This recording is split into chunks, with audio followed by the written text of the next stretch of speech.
नमस्कार, आप देख रहे हैं आज तक। आपके साथ मैं हूं सईद अंसारी।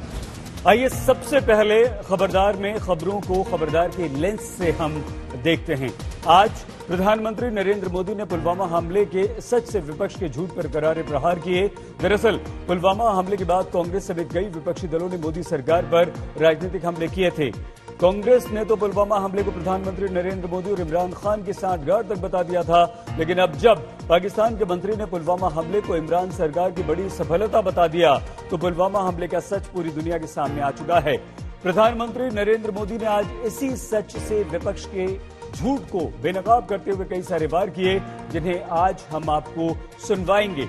इसके बाद हम उत्तर प्रदेश के मुख्यमंत्री योगी आदित्यनाथ के उस हमले का भी विश्लेषण करेंगे जो उन्होंने लव जिहाद के शौकीनों पर किया है। देश में पीछे कुछ समय में लव जिहाद की कई सारी घटनाएं हुई हैं। कई हिंदूवादी संगठन लव जिहाद के खिलाफ कानून लाए जाने की मांग भी कर रहे थे। मुख्यमंत्री योगी आदित्यनाथ ने आज उत्तर प्रदेश में लव जिहाद के खिलाफ कड़ा कानून बनाने का ऐलान कर दिया है, जिसका हम एक कानूनी विश्लेषण तैयार कर चुके हैं, जिसे आप जरूर देखिएगा। आज हमारे देश में सी प्लेन सेवा की शुरुआत हो गई है। गुजरात में प्रधानमंत्री नरेंद्र मोदी ने इसका शुभारंभ कर दिया है और वो सी प्लेन के पहले यात्री भी बने हैं। हमारी सहयोगी श्वेता ने भी देश के पहले सी प्लेन की सवारी की है, तो आज हम आपको भी इस सी प्लेन की सैर पर श्वेता के साथ लिए चलेंगे। पुलवामा आतंकवादी हमले में 44 हमारे जवानों की शहादत पर विपक्ष ने सरकार पर राजनीतिक हमले करने में कोई कोर कसर नहीं छोड़ी थी। आपको याद होगा, कांग्रेस ने तो पुलवामा हमले को प्रधानमंत्री नरेंद्र मोदी और पाकिस्तान के प्रधानमंत्री इमरान खान की मिली भगत तक बता दिया था। लेकिन अब जब खुद पाकिस्तान ने यह कबूल कर लिया है कि पुलवामा का हमला इमरान सरकार की बड़ी सफलता थी, तो अब विपक्ष की बोलती बंद है। लेकिन प्रधानमंत्री नरेंद्र मोदी ने आज पुलवामा के सच से विपक्ष के झूठ पर जोरदार हमले किए हैं। पुलवामा में जो कामयाबी है, पुलवामा में जो हमारी कामयाबी है, वो इमरान खान की क़यादत में इस कौम की कामयाबी है।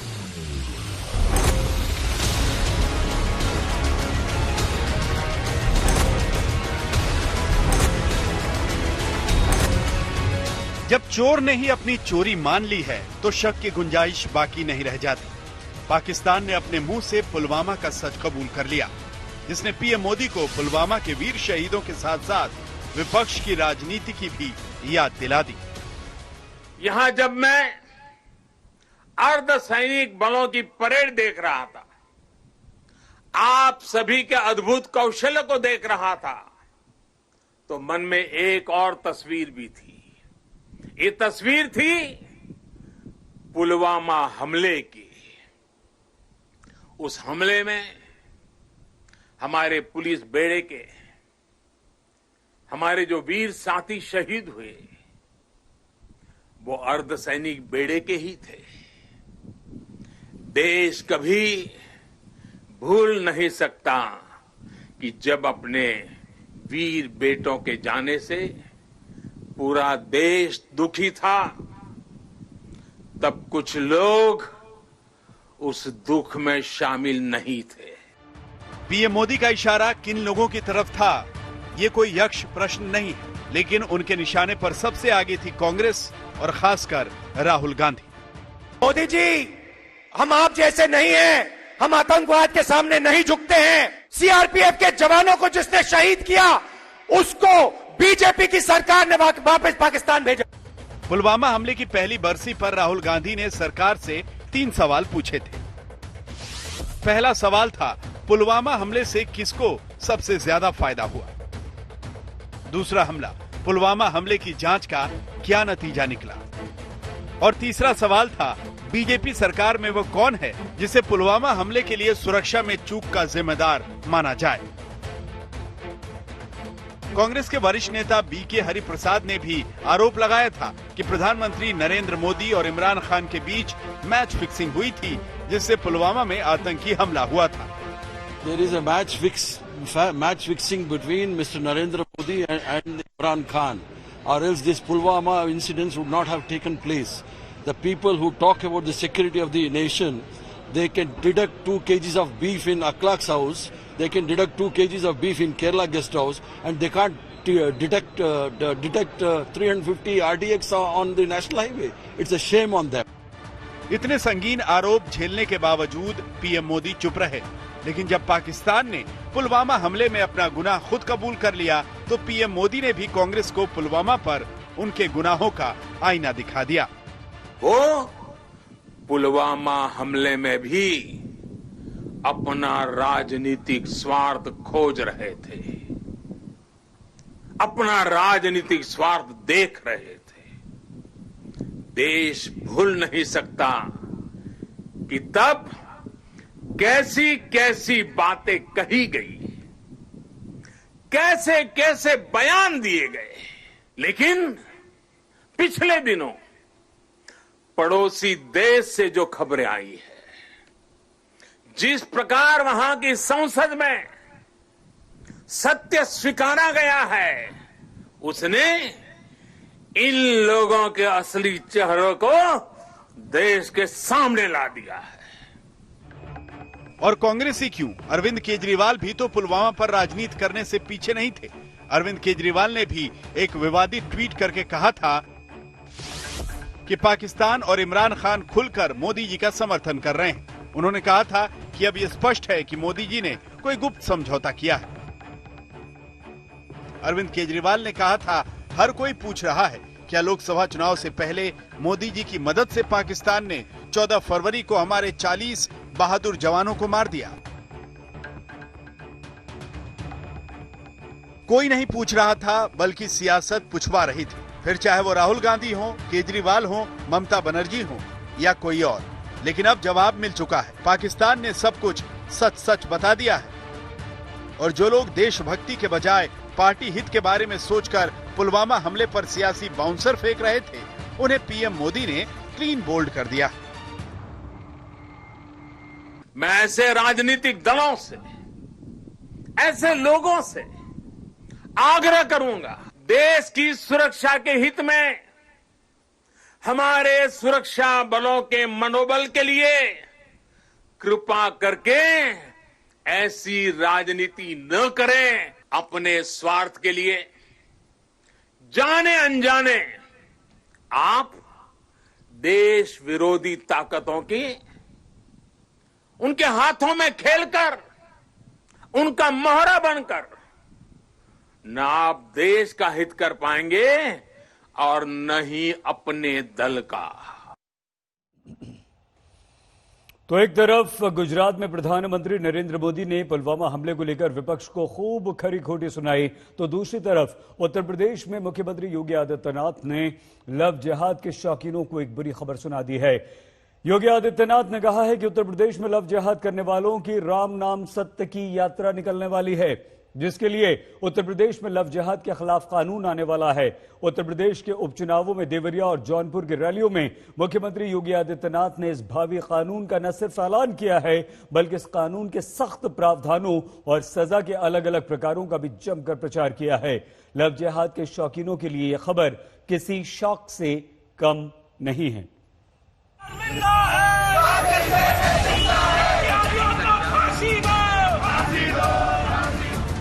देश में लव जिहाद की बढ़ती हुई घटनाओं को ध्यान में रखते हुए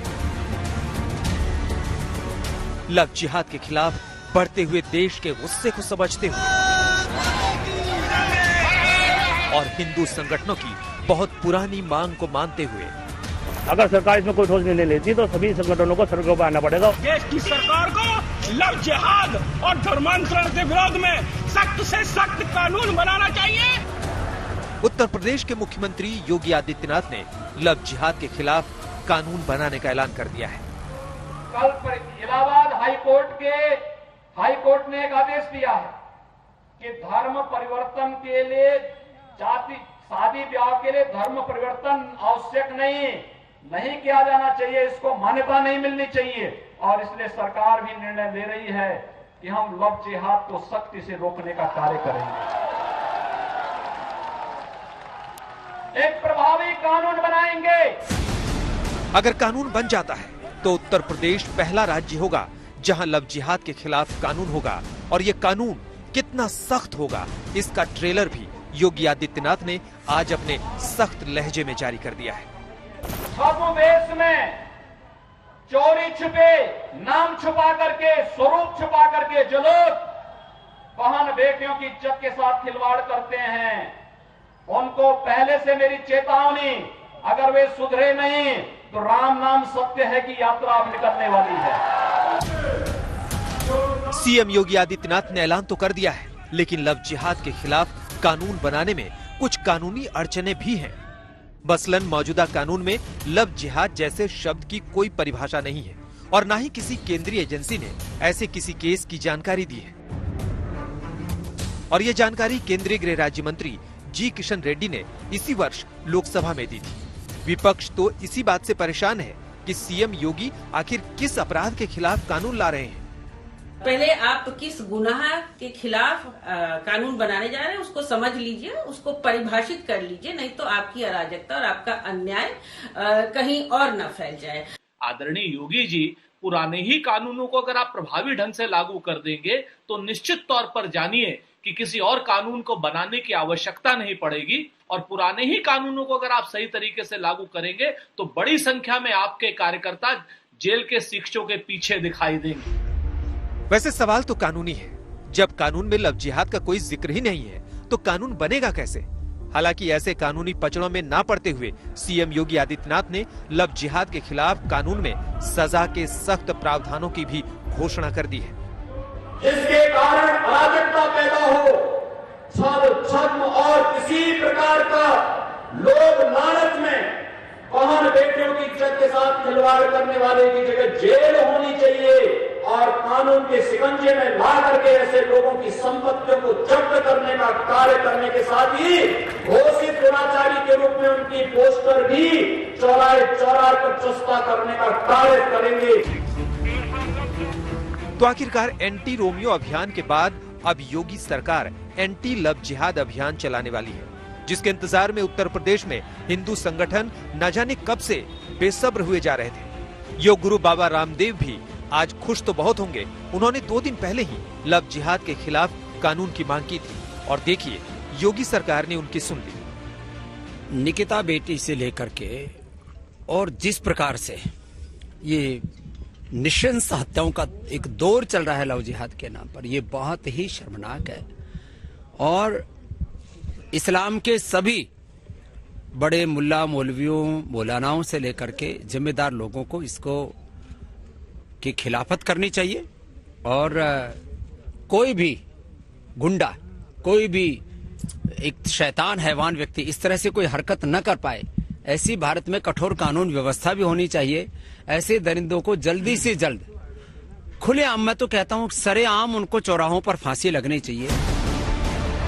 सीएम योगी आदित्यनाथ ने लव जिहाद के खिलाफ जिस कानून का ऐलान किया है उसमें अभी वक्त लगेगा, लेकिन जब तक कानून नहीं बनता तब तक लव जिहाद के शौकीनों का दिवाला निकालने के लिए योगी आदित्यनाथ ने दिवाली के बाद का वक्त चुना है।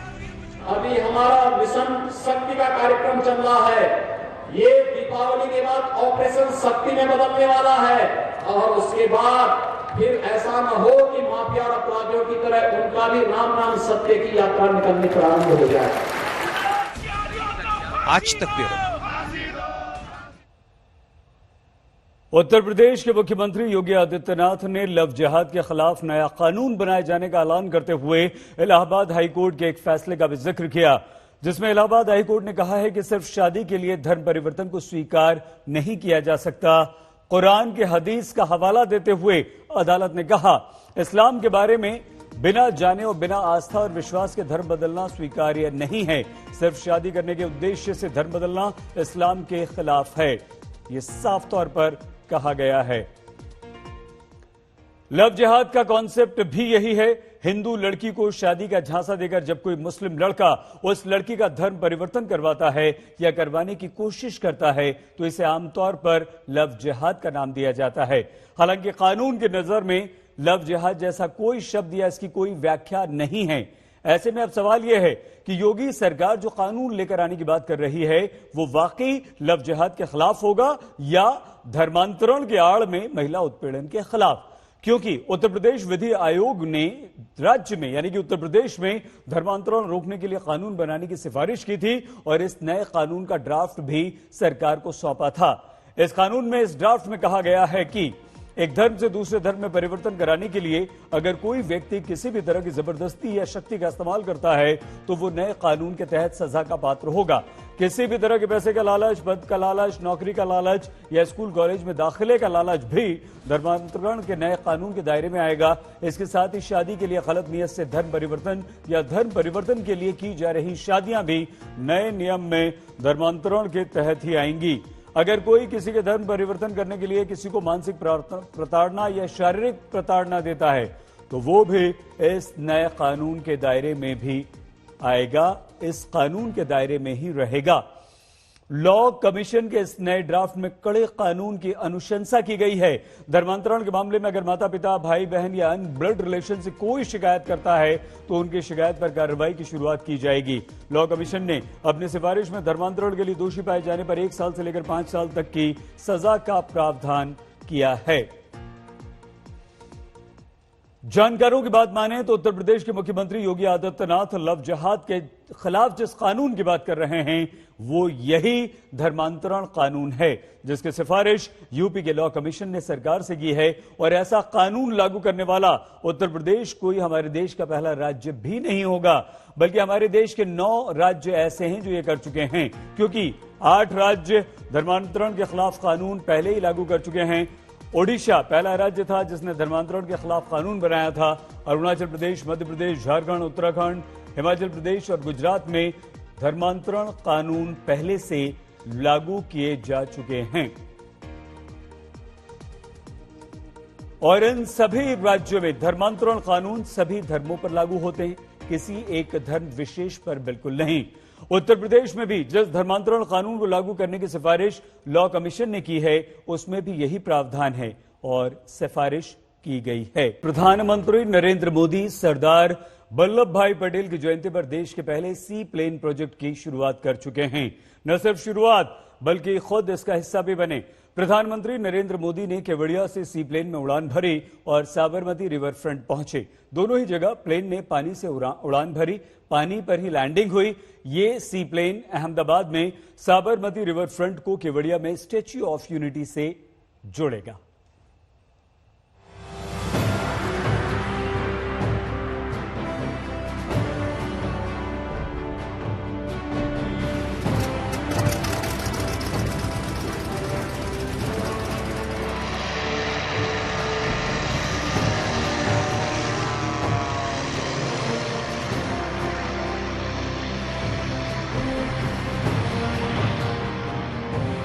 ये संभावनाओं को संभव बनाने का दृश्य है। पानी से उड़ान और पानी में लैंडिंग की रोमांच की तस्वीर है। यह हकीकत की जमीन पर पीएम मोदी के ड्रीम प्रोजेक्ट की कामयाबी का नजारा है।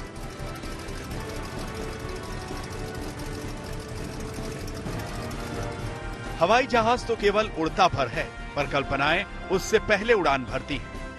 पीएम मोदी का स्वदेश में सी प्लेन सर्विस की शुरुआत करने का सपना आज पूरा हो गया।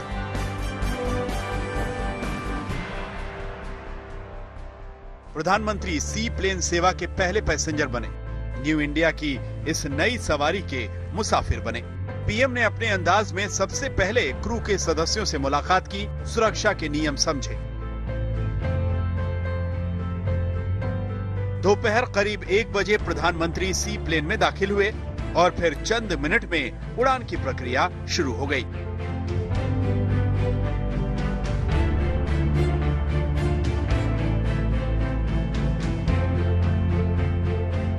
केवड़िया के नर्मदा तट पर वाटर रनवे बनाया गया है। इसी रनवे से पीएम का प्लेन आसमान में उड़ चला।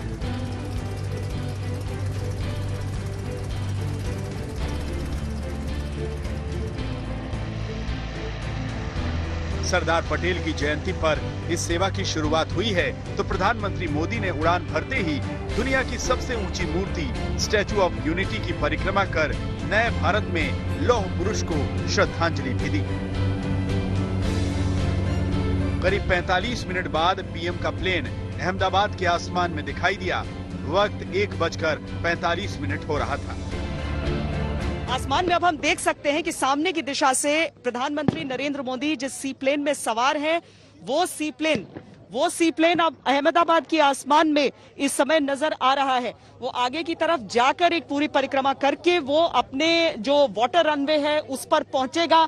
प्रधानमंत्री यहां पर पहुंच चुके हैं और उनकी भी जो उत्सुकता, उनका जोश, उनका उत्साह भी इस समय उनके चेहरे से, उनकी बातों से देखने को बनता है।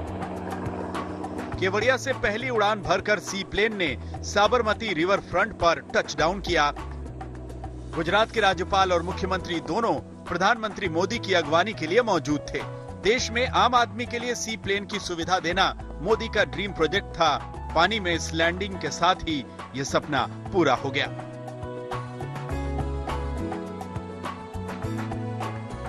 हम लोग 2014 से इस प्रोजेक्ट के रिलेटेड हम काम कर रहे थे, मेहनत कर रहे थे एंड उसको इनिशिएट करने के लिए 2017 में अप्रूवल मिला। He immediately like that thing and immediately Modi साहब को ये लगा कि this benefit should be passed on to the grass root level of consumer. प्रधानमंत्री नरेंद्र मोदी के इस प्रोजेक्ट को रिकॉर्ड समय में तैयार किया गया है। गुजरात में सी प्लेन की सेवा शुरू कराने के लिए खास तरह के प्लेन द्वीपों के देश मालदीव से मंगवाए गए हैं। इस तरह के विमान को स्पाइस जेट कंपनी ने किराए पर लिया है। प्रधानमंत्री ने इससे पर्यटन उद्योग में तेजी आने की उम्मीद जताई है। प्रधानमंत्री ने ट्वीट किया, केवड़िया से अहमदाबाद के बीच सी प्लेन सर्विस की शुरुआत हो गई है। इस प्रोजेक्ट से पर्यटन सुधरेगा और स्थानीय अर्थव्यवस्था मजबूत होगी। एक fixed wing twin engine aircraft है जो पूरी दुनिया के अलग अलग देशों में जहां पर सी प्लेन्स का इस्तेमाल होता है, इसका इस्तेमाल किया जाता है।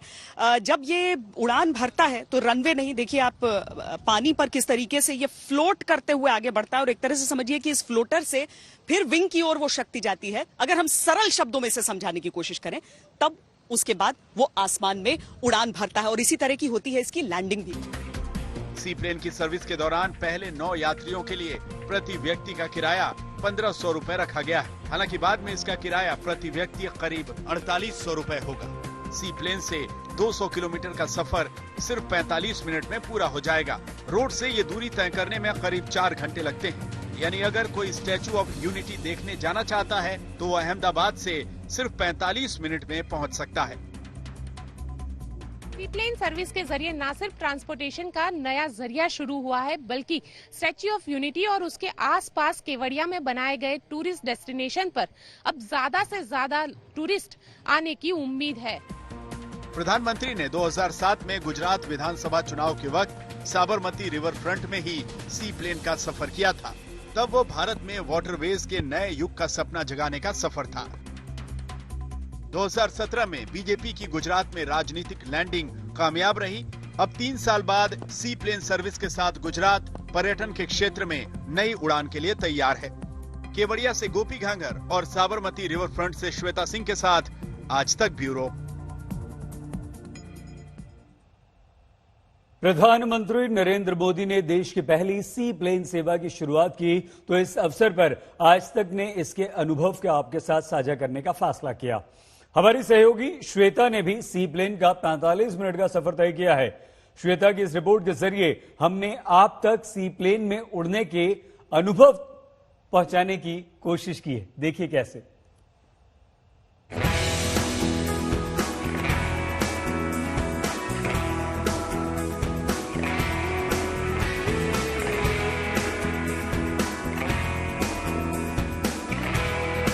वैसे तो उड़ान कोई भी हो रोमांच से भरपूर होती है, लेकिन सी प्लेन की बात ही कुछ और है। पानी के रनवे से उड़ान भरने का ये एहसास अनूठा है। सी प्लेन का ये पहला अनुभव अद्भुत है।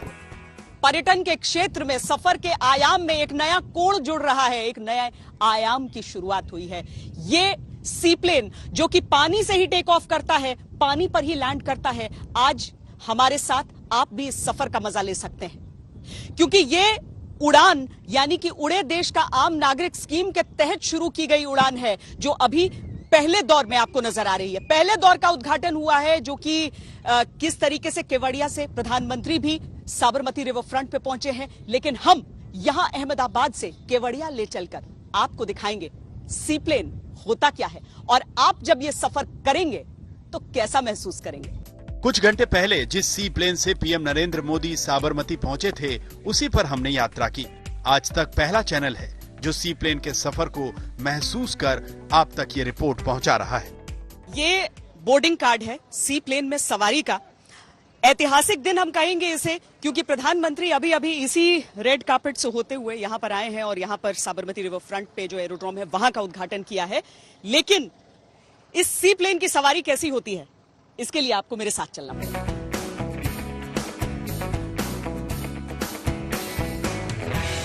चंद मिनटों में ही हम बादलों के बीच आसमान में थे।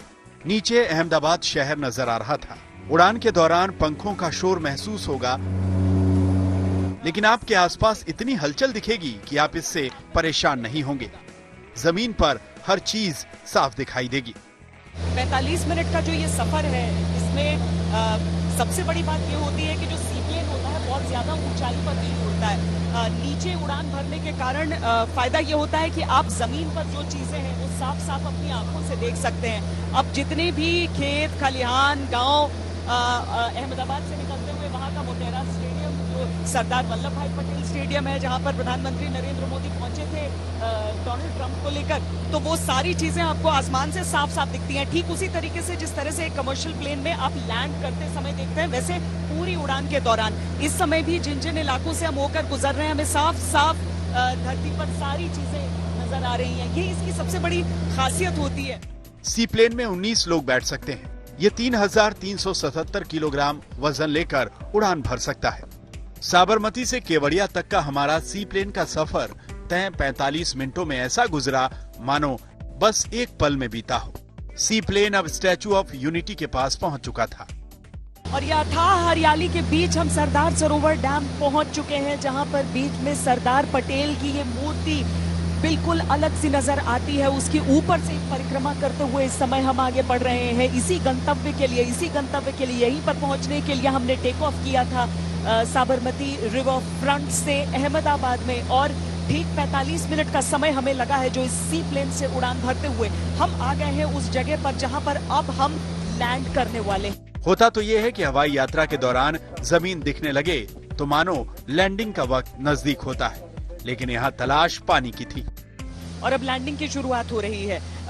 वैसे ही बहुत कम ऊंचाई पर ये उड़ान रहती है, लेकिन अब धीरे धीरे हम जमीन की तरफ जा रहे हैं। अभी जमीन नजर आ रहा है, लेकिन सामने की हिस्से में मुझे पानी पूरा नजर आ रहा है। पहला अनुभव मेरा हो रहा है ये कि हम पानी पर लैंड करेंगे, और एक तरह से अजीब सी उत्सुकता भी है और मन में बहुत तरह के ख्याल चल रहे हैं कि जमीन पर लैंड करने का अनुभव तो रहता है, लेकिन पानी पर लैंडिंग में किस तरह का एहसास होता होगा। मेरे कैमरा पर्सन मोहसिन दिखा रहे हैं लगातार वो विजुअल्स जो आसमान से हम यहाँ पर देख पा रहे हैं, लेकिन लैंडिंग की वो तस्वीरें पानी पर देखिए। पानी पर जिस तरीके से हम लैंड कर रहे हैं इस समय, ये एक अजीब सी, हालांकि जिस तरह से जमीन पर लैंड करते हुए फीलिंग आती है उसमें उससे बहुत अलग है। जैसे टेक ऑफ करते टाइम वो हिचकोले खा रहा था प्लेन, उन लहरों के साथ लगता था जैसे मूव कर रहा है, कुछ वैसा ही एहसास यहाँ पर।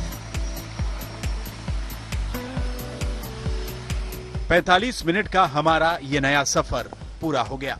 हम साबरमती के केवड़िया पहुंच चुके थे। सी प्लेन का हमारा यह अद्भुत सफर यहाँ पर खत्म होता है। 45 मिनट का सफर, और कुल मिलाकर अगर जर्नी की बात कर लें तो 50 मिनट का हमें लगा है। यहाँ पर जब हम लैंड किए हैं यहाँ पर आकर, तो कुछ देर के लिए आपके मन में वो पसुपेश रहता है कि पानी के ऊपर जब आप उतरेंगे तो आप उस प्लेन की लैंडिंग कैसी होगी।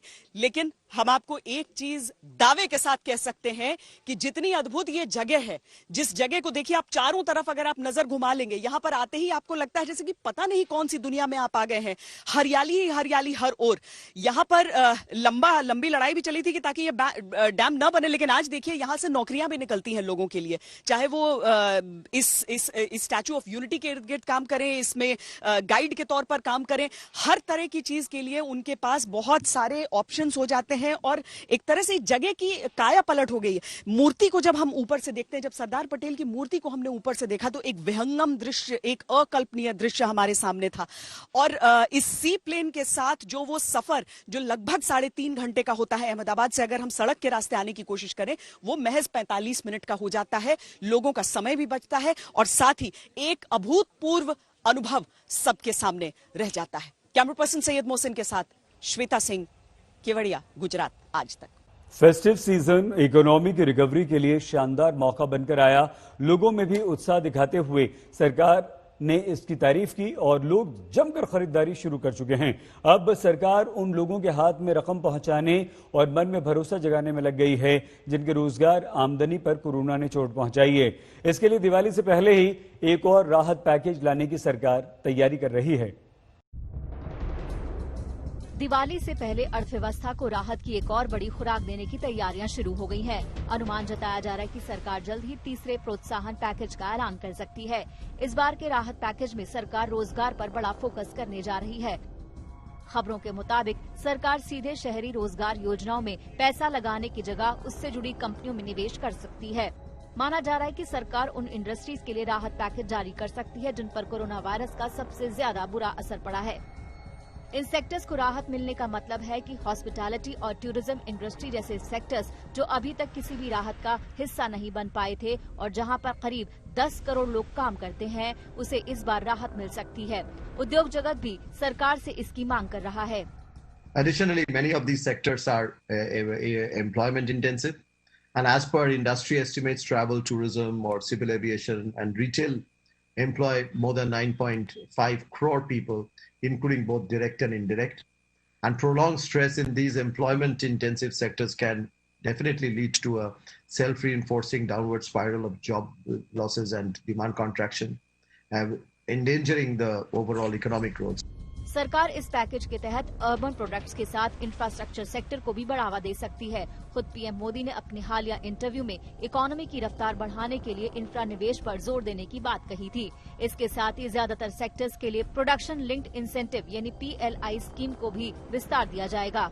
That one other thing on which I have a lot of confidence and hope is the PLI scheme that we have brought out for mobile phones and for the pharma products and the medical equipment. And in the offing are about 7-8 sectors where the PLI scheme would be extended. तीसरे राहत package में सरकार का focus tier 1 से लेकर tier 4 तक के projects पर होगा। इन प्रोजेक्ट्स में निवेश बढ़ाकर रोजगार के नए मौके पैदा किए जा सकते हैं।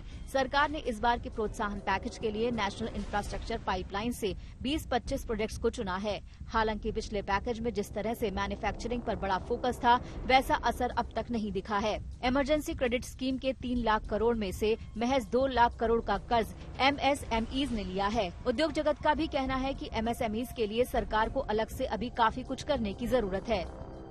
उम्मीद है कि इस बार के राहत पैकेज में सरकार वो सभी कमियां पूरी कर लेगी जिनकी वजह से इकोनॉमी के कुछ पहिए अब तक सुस्त पड़े हुए हैं। अगर वाकई ऐसा हुआ तो फिर फेस्टिव सीजन के बाद भी आर्थिक रफ्तार इसी तरह से दुरुस्त रह सकती है।